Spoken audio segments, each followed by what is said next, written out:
When we came under your command, Colonel, you stated very clearly that we would never find Negroes who could pass a pilot's exam, make it through flight school, survive basic combat. A combat record which, to this point... We've done all of that. To this point, I don't believe your boys have scored a single aerial kill. Because you have not assigned us a single forward mission.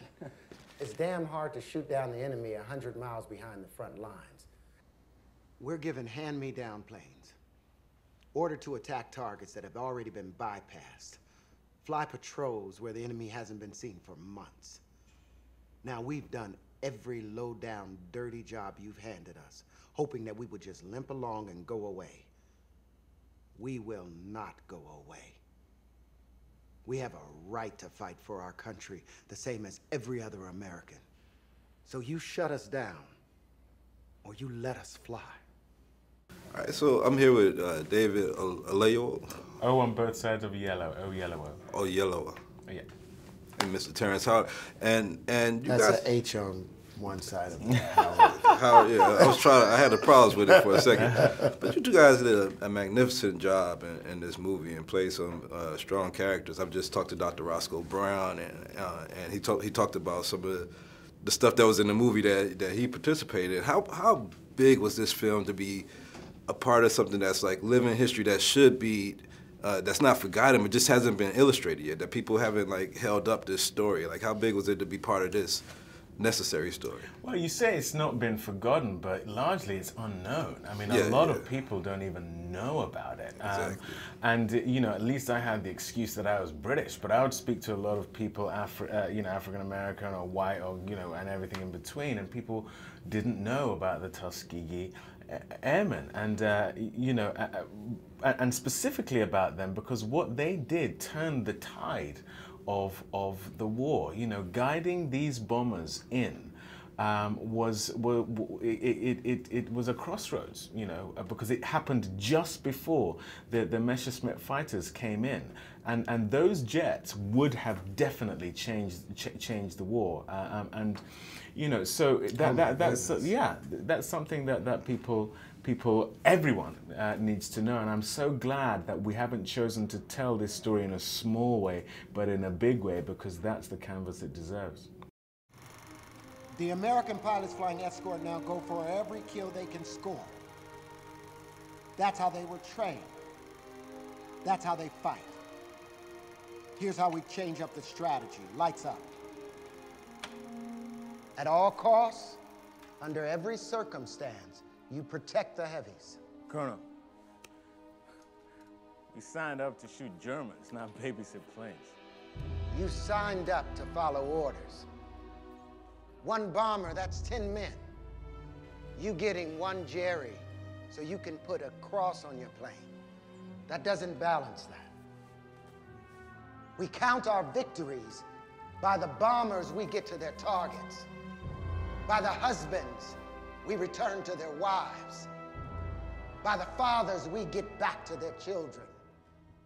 What has not changed, what will never change, from the last plane to the last bullet to the last minute to the last man, we fight. We fight. Yes, sir. Colonel Bullard, who was almost fighting a whole separate war in the boardroom, trying to get these missions. How important is his story? I mean, people don't really realize all the stuff that's gone on behind the scenes to make, achievements like the Tuskegee Airmen possible. Well, what was amazing, it was part of the same war. It was all part of the same motion and strength. When you strike a match, the portion that's actually creating the friction is moving forward, but you see the sparks back here. So there's Nate Parker, easy, and there's Lightning, David Oyelowo's character. You see those sparks of that taking place, but the force is moving towards a direction of the emancipation of the rest of the world and allowing us to be in a position to make our contribution in film, in television, in science, in education, in law enforcement, to be given a great opportunity. So that inertia is still moving forward, right, and it still hasn't finished and lit the flame properly. There's still just sparks along the way, but having people like George Lucas come in and fan that spark to where it will become a huge flame. This may indeed be the birth of that flame, because now everyone will be able to see it and be forever illuminated by their exploits and gratified by it, because it's such a entertaining piece of work.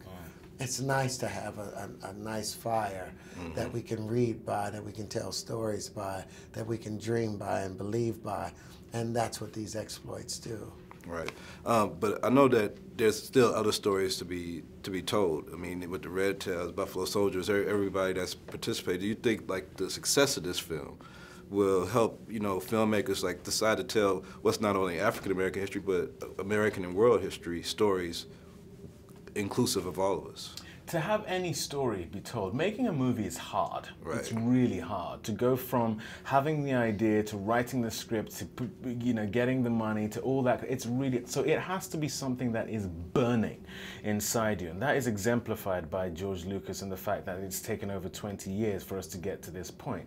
Now, my hope is that people will have stories that will burn inside of them, and at moments when this will happen, at moments when you're about to give up on that story, you can look at something like this and go, actually, you know what, I've got to keep on going because it is possible. That's what I hope it does, is to inspire other people, black, white, and everything in between, to have those stories that need to be told. And if it took George Lucas 23 years, and he's one of the greatest filmmakers, or one of the most accomplished cinematic headstrong people in our business and most wealthy, if it took him 23 years to tell this story properly, don't give up. Continue pushing forward. It may take you 33 years.